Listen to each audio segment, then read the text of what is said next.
நாமத்துக்கு ஸ்தோத்திரம் உண்டாகட்டும். இந்த நாள்ல கூட நாம once again we are going to turn to 2 Chronicles chapter 20 verse 12. அந்த வசனத்தை திரும்பவும் இன்னைக்கு நாம அதை படித்து, and I believe God is going to open our minds and hearts and He's going to show us. Hallelujah. Amen. When you look into the Bible, வேதத்தை நாம படிக்கும் போது கொஞ்சம் டீப்பா இன்டென்சிவா நம்ம படிக்கும் போது, when we have நம்ம கர்த்தருடைய when God opens our hearts and minds, then we begin to see the treasure ஆண்டவர் வைத்திருக்கிற பொக்கிஷங்களை நாம் இந்த வேதத்துல நாம பார்க்க முடியும். Amen. Hallelujah.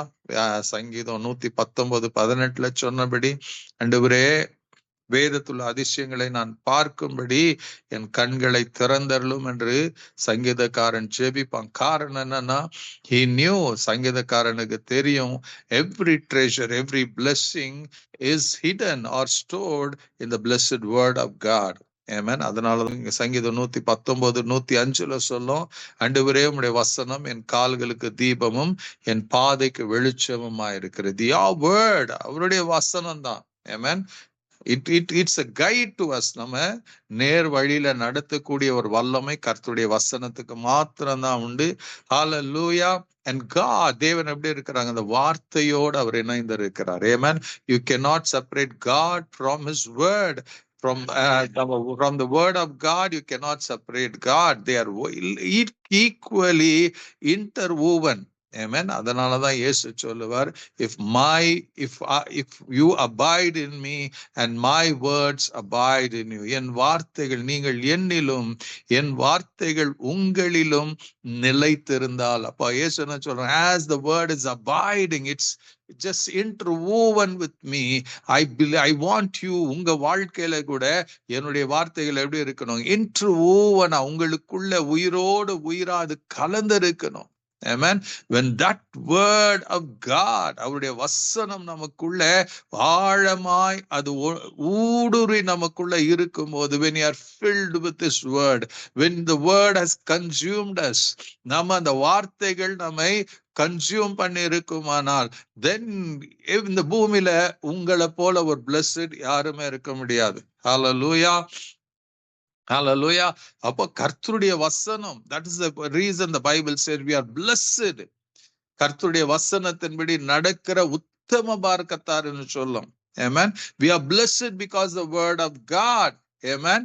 Hallelujah. அந்த வார்த்தைக்கு அத்தனை வல்லமையும் மகிமையும் உண்டு. இந்த நாள்ல கூட may God be glorified. மறுபடியும் அந்த வசனத்தை நாம பார்க்கும்போது it says, என்ன சொல்லுதுங்க? So it's a ஜெஹசபாத் ராஜா என்ன பண்றாங்க?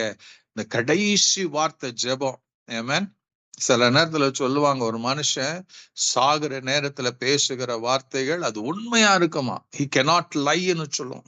அதே போல இந்த இடத்துல பாத்தீங்கன்னா, when ஜெஹசபாத் ஒரு ஜெபத்தை ஆரம்பிச்சு அவர் முடிக்கும் போது, it's amazing இந்த ஜெபம். ஆமென். Hallelujah. He come to a place, அவர் எந்த இடத்துக்கு வராருங்க? He comes to a place where he says, ஆண்டவரே என்ன சொல்றாருங்க? ஆண்டவரே எங்களுக்கு விரோதமா வந்து இந்த ஏராளமான கூட்டத்திற்கு முன்பாக நிற்க எங்களுக்கு பலன் இல்லை, நாங்கள் செய்ய வேண்டியது இன்னதென்று எங்களுக்கு தெரியவில்லை, ஆகையால் எங்கள் கண்கள் உம்மை மாத்திரம் நோக்கி, we are looking at, எங்க கண்கள் உம்மை நோக்கி கொண்டு இருக்கிறது ஆண்டவர். eyes is focused on you. உம்மை மாத்திரம் தான் நோக்கி பார்த்து கொண்டு இருக்கிறது ஆண்டவரே. உமக்கு ஸ்தோத்திரம். Thank you Holy Ghost. Hallelujah. That was a confession or prayer of யூதா ராஜாவாகிய யோசேபாத்துடைய ஒரு ஜெபமோ ஒரு அறிக்கையுமா இருக்கிறது. Amen. Hallelujah. So Jehoshaphat comes to a place, ஒரு இடத்துக்கு வராங்க, where he says to God, Lord, without you we can do nothing. நீங்க எல்லாம் என்னால ஒன்னும் செய்ய முடியாது ஆண்டவரே. அப்ப நான் he was telling God without telling, அவரை சொல்லுகிற, நான் ஆண்டவரே யூதா கோத்திரத்துக்கு ஆண்டவரே நான் ராஜாவா இருக்கலாம், ஆனா ராஜாதி ராஜா நீங்க எங்களுக்கு ஒத்தாசையா நிக்கலனா, நீங்க எங்களுக்கு உதவி செய்யலனா, if you are not going to fight, இந்த யுத்தத்தை நீங்க பொறுப்பெடுத்து கொண்டு நடத்தலனா, ஹல்லேலூயா, நாங்க ஒண்ணு இல்ல, we will be losers. அதனால அவன் சொல்றான், எங்களால ஒண்ண முடியாது ஆண்டவர், we look unto you. அதோட அர்த்தம் என்னன்னா, நான் பார்க்கிறேன்னா, we need your help. We need you to fight our battles. அவன் யோசேபாத் நினைச்சிருக்கலாம். யாத்திராகமம் 14ஆம் அதிகாரத்துல 13, 14ஆம் வசனத்துல மோசேக்கு தேவன் சொன்னதை ஞாபகம் வந்திருக்கலாம் அவருக்கு.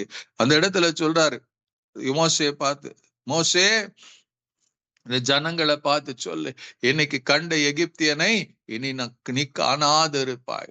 நீங்க ஒன்னும் பண்ண போற, ஜஸ்ட் ஸ்டாண்ட் ஸ்டில். இன்று கண்ட எகிப்தியனை நீங்க காணாது இருப்பீங்க.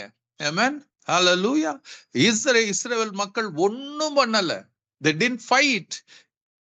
எகிப்தியரோடு அவங்க சண்டை போடல, பார்வோனோடு அவங்க சண்டை போடல, பார்வோனுடைய சேனைகளோடு அவங்க ஒன்னும் பண்ணல. ஹல்லேலூயா. ஒரு யுத்தமும் பண்ணல. அவங்க கையில ஒரு பட்டயத்தை எடுக்கல, ஒரு கல்லை எடுக்கல. They were living in fear. ஆனா ஒரே ஒரு காரியத்தை என்ன சொல்றாருங்க, இன்று கண்ட எகிப்தியனை நீங்கள் காணாது. Let the people know. இன்று பார்க்கிற இவங்களை நீங்க பார்க்க மாட்டீங்க. எத்தனை பேர் நம்பினாங்க தெரியாது, எத்தனை பேர் விசுவாசத்தங்க தெரியாது. பிகாஸ் அதுக்கு முன்னாடி பாத்தீங்கன்னா they were literally in fear. காரணம் என்னன்னா, ஃபாரோ சும்மா ஆர்மியோட வரல, he came with chariots. ரதங்களோடு வந்தானா. யோசித்து பாருங்க, அந்த வனாந்திரத்துல they were coming with chariots. மனுஷன் they cannot walk, அந்த வேகத்துக்கு நடக்க முடியாது. And they were stuck up with the before the Red Sea. யோசித்து பாருங்க, மேலிருந்து அந்த ரதங்கள் குதிரைகளுடைய சத்தம் வேகமா அந்த ரதங்கள் வந்து கொண்டு இருக்கிறது. They were coming with vengeance. எப்படியாச்சும் உங்களை சிறை பிடிக்கணும், எப்படியாச்சும் உங்களை திரும்பி கொண்டு போய் அடிமையாக்கணும்னு வந்து கொண்டு இருக்கிற நேரத்துல what would have been the mindset of those Israel மக்களுடைய மனநிலை எப்படி இருந்திருக்கும் பாருங்க. God knew, God understood அவங்க மனநிலையை பார்த்து அவர் சொல்றாரு, ஹல்லேலூயா, இத சொல்லுப்பா. எத்தனை பேர் நம்பினாங்களே தெரியல. Even today when God says something, எத்தனை பேர் நம்புறீங்க எனக்கு தெரியும். When you study the promises of God, தேவனுடைய வாக்குத்தத்தங்களையும் தேவனுடைய கற்பனைகளையும் தேவனுடைய கட்டளைகளையும் நீங்க படிக்கும் போது எத்தனை பேர் இது நிச்சயமா நடக்கும் என்று நம்பிக்கை நமக்கு இருக்கிறது. It's in the Bible. For thousands of years எழுதப்பட்டதுதான். இன்ன வரைக்கும் அது எழுதப்பட்டதா. It has never changed and God has never changed. But எத்தனை பேர் நாம நம்புகிறோம், அத்தனை பேருக்கு நமக்கு விசுவாசம் இருக்கிறது. நாம we can quote the scriptures. 2 கொரிந்தியர் 1ஆம் அதிகாரத்துல சொல்லும், தேவனுடைய வாக்குத்தத்தங்கள்லாம் கிறிஸ்துக்குள் ஆமென் என்றும் இருக்கிறது. It's already been declared and decreed and sealed in the name of Jesus that every promise given in the word is yes and amen in Christ. அதோடைய அர்த்தம் நாங்க it will never fail. வானமும் பூமி ஒழிந்து போனாலும் அவருடைய வார்த்தைகள் மாறாததா இருக்கிறது. So here when Joseph was praying or saying, தேவனுக்கு முன்னாடி சொல்லும் போது அவன் சொன்னா, it's beyond my capacity, it's beyond my strength. ஆண்டவரே, என் பலத்துக்கு மிஞ்சி, என்னுடைய என்னுடைய ஞானத்துக்கும் என்னுடைய அறிவுக்கும் என்னுடைய திறமைக்கும் மிஞ்சின காரியமா இருக்கிறது. I want you to intervene in my life. In other ways, யோசபாத் என்ன சொல்றாருங்க, Lord, I surrender.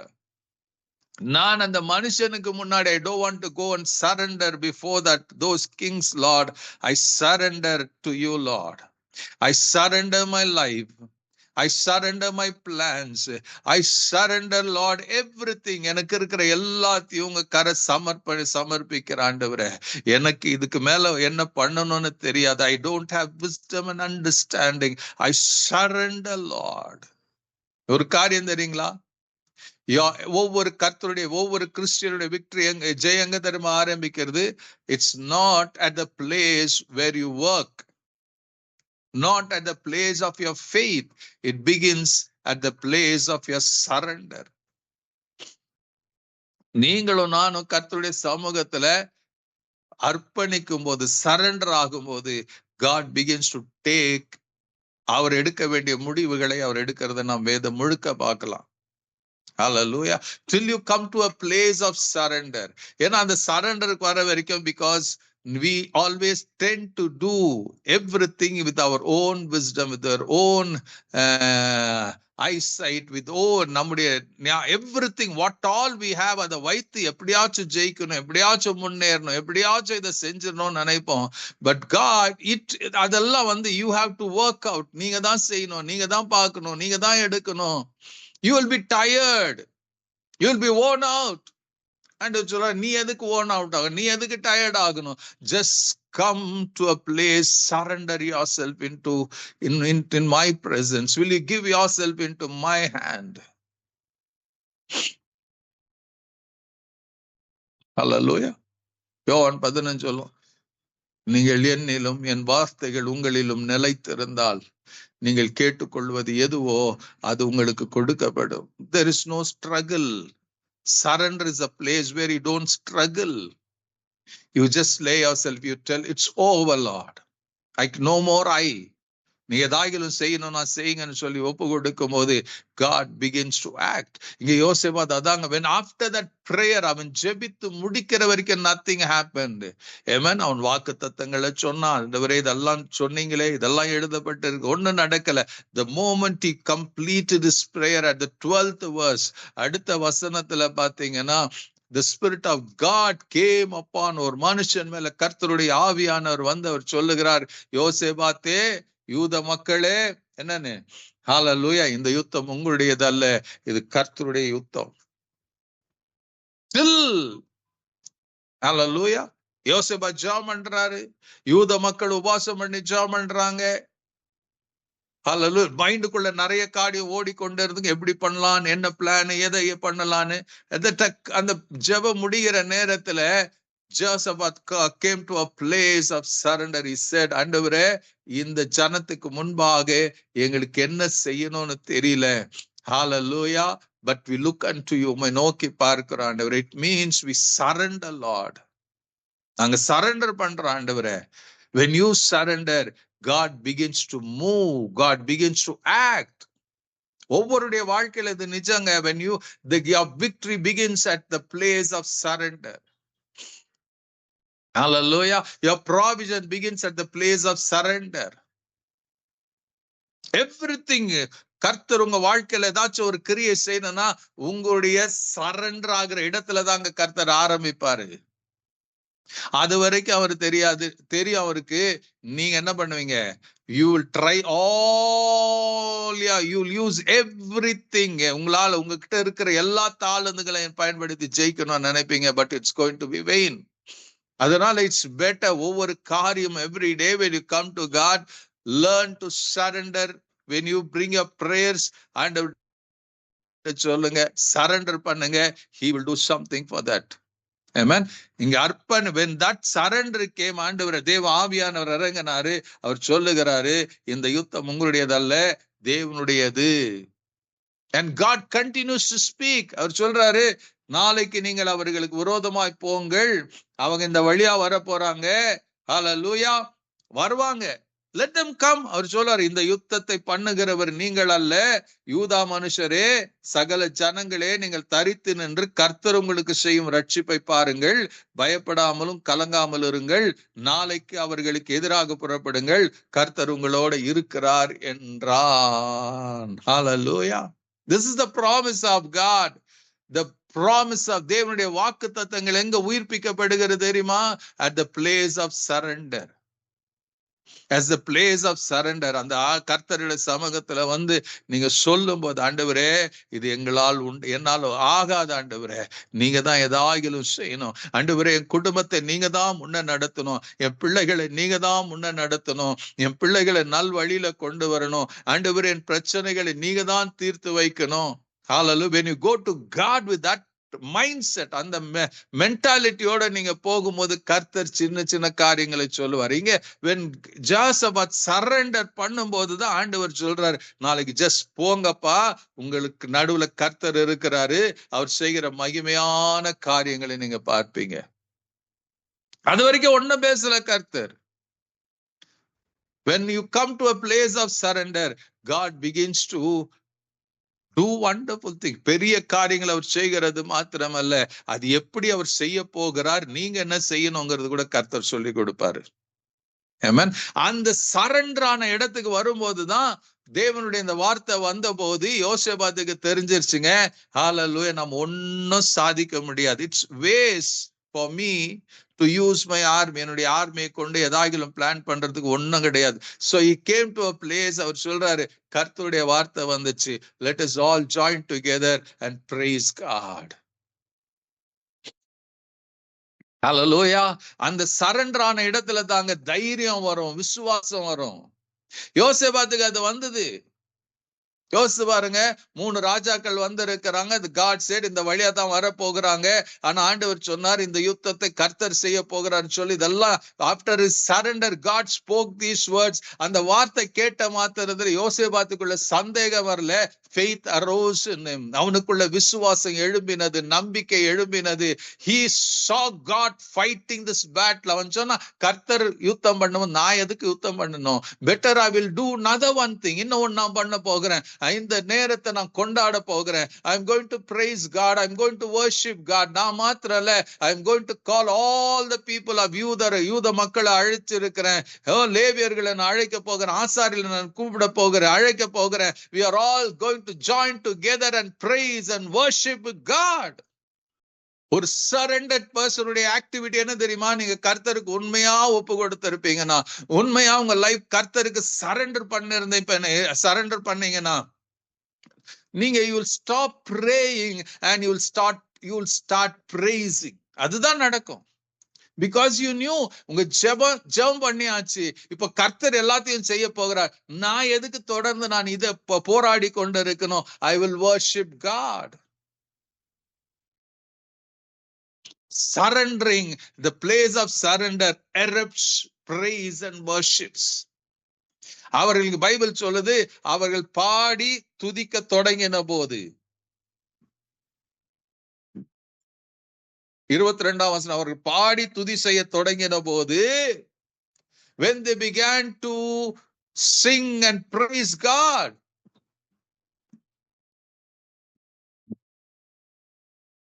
அங்க என்ன நடக்குதுங்க? 22ஆம் வசனம், யூதாவுக்கு விரோதமாய் வந்து பதிவிருந்த அம்மோன் புத்திரரையும் மோவாபியரும் சேயர் மலது ஒருவருக்கு விரோதமாக ஒருவரை கர்த்தர் எழும்ப பண்ணதினார், அவர்கள் வெட்டுண்டு விழுந்தார்கள். ஆமென், ஹalleluya. யோசித்து பாருங்க, இவங்க ஒண்ணும் பண்ணல, ஒருத்தனையும் சத்ருவோ இவங்க, they didn't do anything. They were just singing and praising God. அங்க பைபிள் சொல்லுது, as they began to sing and praise God, அதாவது when they reveal the faith, கர்த்தர் சொல்லிட்டார் அதை செய்வாருங்கிற நம்பிக்கையை அவங்க வெளிப்படுத்தி, that was an evidence, outward evidence of their faith and belief in the promises of God, in the word of God. அதை செய்ய ஆரம்பித்த மாத்திரத்தில் என்ன நடந்துச்சுங்க? அவங்க எதை பத்தி யோசிக்கல. சத்துரு இப்படி வரானா, அப்படி வரானா, எப்படி வரானா கவலைப்படல. they were looking unto God. சொன்னால ஆரம்பத்தை நம்ம நோக்கி உங்களை மாத்திரம் நாங்க பார்க்கிறோம். now literally they were looking unto God, the glory of God, the majesty of God, the awesomeness of God. அவங்க பார்க்கறாங்க, அவங்க துதிக்கிறாங்க, கர்த்தர் நல்லவர், உம்முடைய கிருபை என்றும் உள்ளது என்று அவங்க துதிக்கிறாங்க, ஸ்தோத்திரம் பண்றாங்க. சத்ரு எழும்புனா என்ன பண்றாங்க? ஒருவனுக்கு ஒரு விதமா கர்த்தர் எழுப்பு. It was not the fight of man. மனுஷன் ஒண்ணும் பண்ண முடியல. இன்னைக்கு the same thing. when you surrender your life, when you surrender your problems, when you surrender your issues of life, God begins to do something. When you come to an understanding place of understanding, you will just relax, you will not worry, you will praise God. நீங்க தேவனை துதிப்பீங்க, தேவனை ஆராதிப்பீங்க, தேவனை மகிமைப்படுத்துவீங்க. அந்த நேரத்துல கர்த்தர் தான் செய்ய நினைத்ததை அவர் செய்வார். யோசித்து பாருங்க, ஹalleluya. அவங்க ஒரு பட்டயத்தை உருவல, யாரையும் வெட்டல, ஒண்ணும் பண்ணல. God just moved, God just did something.